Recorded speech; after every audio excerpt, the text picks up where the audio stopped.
রব্বানা আতিহিম দি'ফাইনি মিনাল আযাব।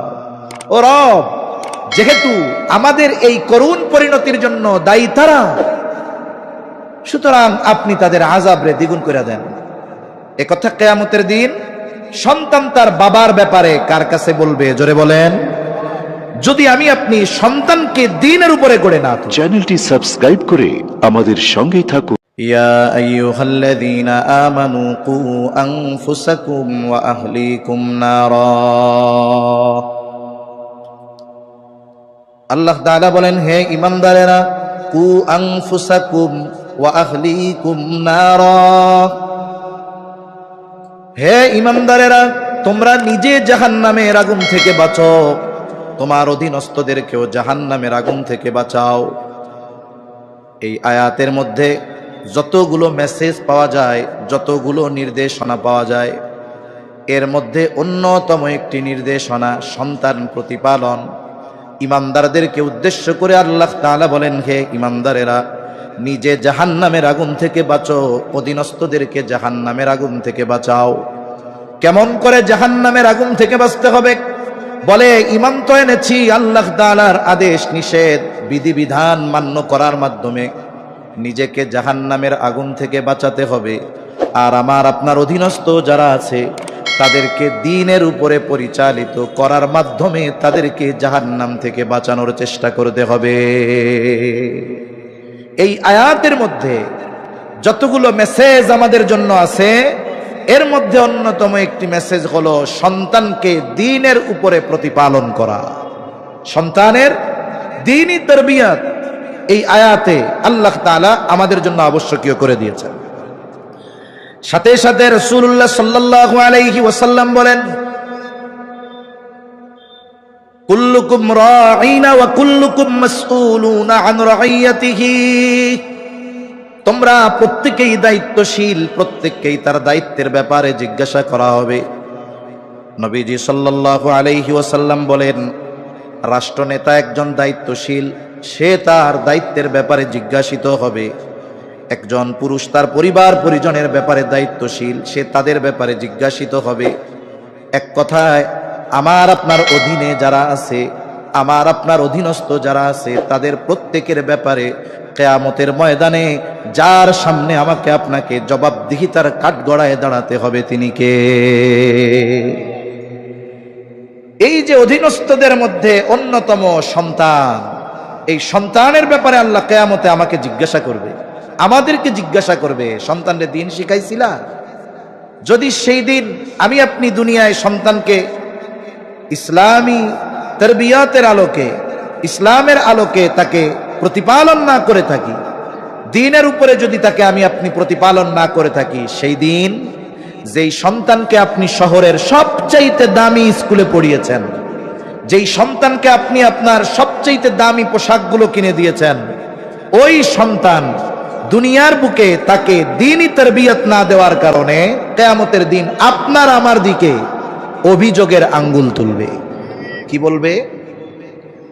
রব্বানা ইন্না আতা'না সাদাতানা ওয়া কুবারানা ফাআযাল্লুনাস সাবিলা রব্বানা আতিহিম দি'ফাইনি মিনাল আযাবি ওয়ালআনহুম লা'নান কাবীরা। ওই দিন হয়তো ওই হতভাগা পিতার সন্তান তার বাবার ব্যাপারে আল্লাহ তাআলার কাছে অভিযোগ করে বলবে, ও আমার রব, ইন্না আতা'না সাদাতানা ওয়া কুবারানা, আমরা আমাদের নেতাদের অনুসরণ করেছি, বড়দের আনুগত্য করেছি, আজকে যে আমাদের এই পরিণতি, এর জন্য তো আমি দায়ী না। সন্তান হয়তো পিতার ব্যাপারে বলবে, আল্লাহ, আজকে আমি জাহান্নামী হওয়ার কারণে আমার পিতা দায়ী। কর্মী হয়তো বলবে, জাহান্নামী হওয়ার কারণে আমার নেতা দায়ী। এইবার তারা আল্লাহ তাআলার কাছে আরেকটু তাদের ব্যাপারে বলবে, রব্বানা আতিহিম দি'ফাইনি মিনাল আযাব। ও রব, যেহেতু আমাদের এই করুণ পরিণতির জন্য দায়ী তারা, সুতরাং আপনি তাদের আযাবরে দ্বিগুণ করে দেন। একথা কিয়ামতের দিন সন্তান তার বাবার ব্যাপারে কার কাছে বলবে? জোরে বলেন। যদি আমি আপনি সন্তানকে দ্বীনের উপরে গড়ে না তুলি। আশা করি এতটুকু কথার দ্বারা আপনারা অনুধাবন করতে পেরেছেন যে ইসলামের আলোকে সন্তান লালন পালন করা ওই পিতার জন্য, মুমিন পিতার জন্য আবশ্যকীয় এক কর্তব্য, ঠিক কিনা বলেন? এটা ফরজ করতে হবে। এখন আসেন, সন্তানের তরবিয়ত তথা এই প্রতিপালন প্রক্রিয়া শুরু হবে কোথার থেকে? এখন এই বাংলাদেশেও অনলাইনে অনেক কোর্স আছে, সেখানে প্যারেন্টিং শিক্ষা দেওয়া হয়। প্যারেন্টিং মানে এই প্রতিপালন, সন্তান লালন পালন, যে আপনার অবাধ্য সন্তানকে আপনি কিভাবে কথা শোনাবেন, আপনার সন্তান মাদকাসক্ত, একে আপনি কিভাবে পথে আনবেন, এরকম কোর্স আছে, অনলাইন অফলাইনে কোর্স আছে।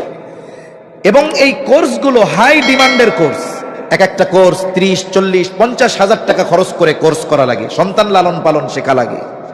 অথচ ইসলাম সন্তান লালন পালন আমাদেরকে কোরআন সুন্নাহর আলোকে শিক্ষা দিয়েছে। জাগতিক থিঙ্ক হলো, জাগতিক চিন্তা হলো, সন্তান দুনিয়ায় আসার পরে সন্তানের তরবিয়ত শুরু হবে, এটা হলো জাগতিক চিন্তা। কিন্তু ইসলাম সন্তান তরবিয়ত শুরু করার নির্দেশনা দিয়েছে সন্তান দুনিয়ায় আসার আগে। সুবহানাল্লাহ বলেন। তাহলে ইসলামের আলোকে সন্তান প্রতিপালন শুরু হয় সন্তান দুনিয়ায় আসার পর না আগে? জোরে বলেন। এখন এই তরবিয়ত শুরু হয় কোথার থেকে?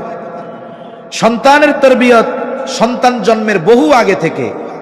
একটা লোক বিবাহ করার আগে থেকে সন্তানের তরবিয়ত শুরু হয়। কেন? কারণ স্বাভাবিক থিঙ্ক হলো এইটা, প্রত্যেকটা সন্তানের উপরে তার মায়ের একটা প্রভাব থাকে, এটাই বাস্তব। কারণ প্রত্যেকটা সন্তানের প্রথম শিক্ষার জায়গা হলো তার মা। এই যে আমরা বাংলায় কথা বলি, বলেন তো এটা আমাদের কি ভাষা? জোরে বলেন, কি ভাষা? এখন বাচ্চারে কি শুধু তার মা কথা শিখাইছে নাকি? আমরাও তো শিখাইছি, ঠিক কিনা? পিতৃভাষা কেন বলে না? বলে সন্তান মূলত কথাগুলো শিখে তার মায়ের জবান থেকে, তার মার থেকে শুনে শুনে কথা শিখে।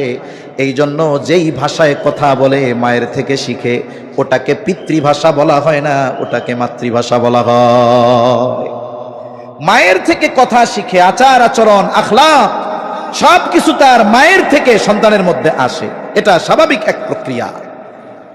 এজন্য ইসলাম বিবাহ থেকে সন্তান তরবিয়তের প্রস্তুতি নিতে বলেছে। কারণ সন্তান মায়ের গর্ভে অবস্থান করবে, মার থেকে তার মূল তরবিয়ত শুরু হবে।